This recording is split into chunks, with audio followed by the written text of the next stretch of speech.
J'aimerais juste savoir le petit truc qu'il y a là, quand on est en retard, c'est le nez, on va s'en servir bien ou pas? Ah oui, Parce que j'ai ça en tête depuis le début et je n'osais pas le... Il y a un peu de ça. On vous embête, c'est pour vraiment garder l'échange et la rencontre après. Donc c'est vrai qu'on vous embête sur les 7 minutes. Okay. Mais on vous laisse toujours un peu. D'accord. Présenter le CM-Min. Alors, ils vous ont vendu du collaboratif et des mojitos, on va voir ce qu'on peut faire. Donc, le CM-Min, c'est la rencontre des community managers des établissements patrimoniaux nationaux, un intitulé un peu fort, qui réunit en fait globalement tous les gens dont le métier est le community management dans des établissements culturels ou dont la mission inclut entre autres le community management. Du coup, uniquement de l'institutionnel, réuni depuis février 2013 par Florence Vieillefort, qui est présente à la salle, que je salue, de la direction des publics du ministère de la Culture et de la Communication. Et c'est un réseau qui regroupe aujourd'hui officiellement un peu plus de 130 membres dans tous les domaines. Vous trouvez des châteaux, des musées, des institutions comme par exemple la Cité des Sciences ou la Cité de la Musique qui incluent des musées mais qui ne sont pas que des musées, donc des organisations culturelles. Comme vous le voyez ici, donc il y a la liste des différents rendez-vous qui ont été organisés depuis février 2013. Celui des rencontres numériques de la BNF est peut-être à mettre un peu à part, il ressemble à peu près à ce qu'on fait ici aujourd'hui, c'est-à-dire à présenter ce réseau. Dans tous les autres, d'une manière ou d'une autre, une thématique s'est dégagée. Je pense notamment au musée du Quai Branly où on a évoqué les publics, le centre Pompidou, je n'étais pas présent. C'était le thème des ados qui était soulevé. Donc des moments d'échange et de partage entre community managers où on peut se raconter nos joies et nos soucis. Les différentes thématiques, vous les voyez ici, moyens, contraintes, compétences et perspectives. Ce sont tous les thèmes qui ont été grosso modo abordés depuis le début. Qu'est-ce qu'un community manager dans une institution culturelle aujourd'hui? Quelle est sa position? Est-ce qu'il est reconnu? Est-ce qu'il se sent légitime? Quels sont ses rapports avec sa hiérarchie, par exemple? Il y a aussi des débats transversaux, vous les voyez là, les publics, les ados, qui sont grosso modo les débats auxquels nous sommes, les questions auxquelles on est confronté ensuite vis-à-vis du public quotidiennement ou dans nos activités professionnelles, comment réagir face à certains publics, comment est-ce qu'on les appréhende, quels outils est-ce qu'on utilise aussi. Et enfin, des présentations de projets. Chacune des institutions membres participe à un moment ou à un autre à des grands projets, des projets importants. Et nous avons évidemment la liberté de les présenter, d'expliquer comment on s'y est pris, à quels outils, là encore, on a fait appel. Ça a été le cas dernièrement pour l'opération Au Panthéon.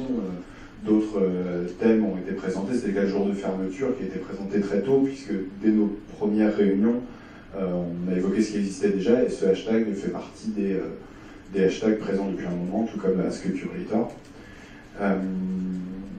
Voilà donc définir rapidement ce qu'est le CM-Min. Je vais peut-être du coup laisser Maïté présenter l'un des outils qui a été développé et partagé au sein de cette communauté. Donc en fait, au cours de ces réunions, non seulement on a des présentations de projets qui se sont déroulés dans des institutions, il y a aussi des projets qui sortent de ces rencontres CM-Min.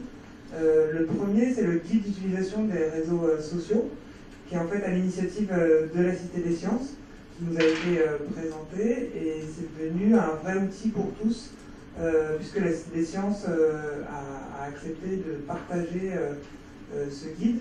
Il l'a aussi partagé pour l'améliorer, pour profiter aussi de l'expérience de tous et de chacun sur les réseaux sociaux, et du coup ça nous a permis d'aboutir à un outil extrêmement utile. Cet outil, en fait, il a pour but d'être notamment partagé dans nos institutions avec nos camarades, avec notre hiérarchie. C'est pas le timer après quand même, parce que là ça fait pas 7 minutes. C'est un piège. Du coup, c'est aussi un outil qui nous permet de faire connaître les réseaux sociaux et leur utilisation dans nos institutions, et de faire connaître aussi notre métier, qui n'est pas forcément non plus encore très connu au sein même des institutions. Il y a d'autres choses qui sont sorties de ces rencontres. Il y a aussi un réseau cmin.fr qui a été créé à l'initiative de Rémi Vincent. Je pense qu'on peut changer de slide.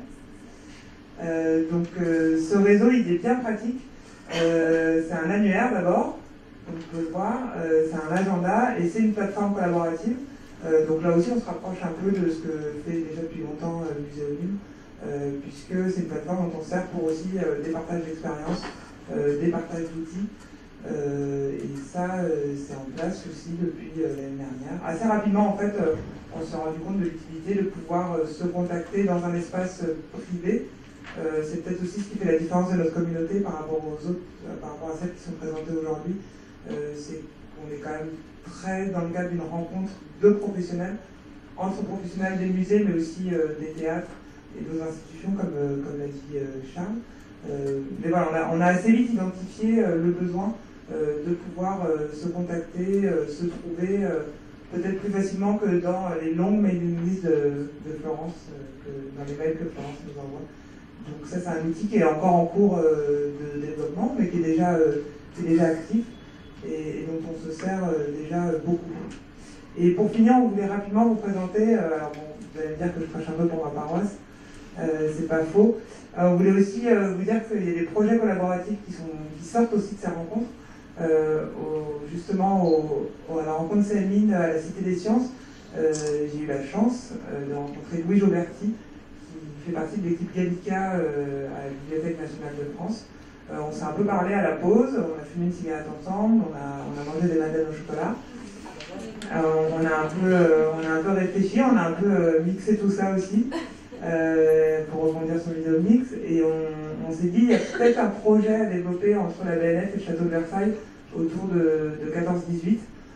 L'idée étant que Gallica a un fond photographique très large sur le sujet. Vous pouvez découvrir une photo assez surprenante de la cour d'honneur remplie de soldats venus assister à la signature du traité de paix.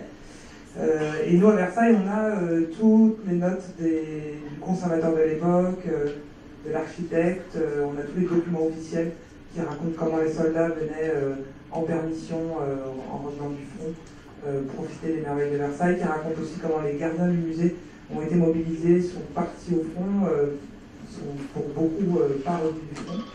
Et du coup, on a créé une web-série sur le château de Versailles pendant la Grande Guerre qui croise nos archives. On vient de sortir le 2e épisode, là on espère sortir le 3 et le 4 d'ici le 28 juin, puisque le 28 juin 19, ce sera le jour du traité de paix. Voilà, ça c'est vraiment c'est un projet qui a séduit nos deux institutions et qui est vraiment né de notre rencontre lors d'un CELMIN. Je crois qu'il y a d'autres choses qui sont en cours. On espère en tout cas qu'il y en aura plein d'autres. Merci à vous.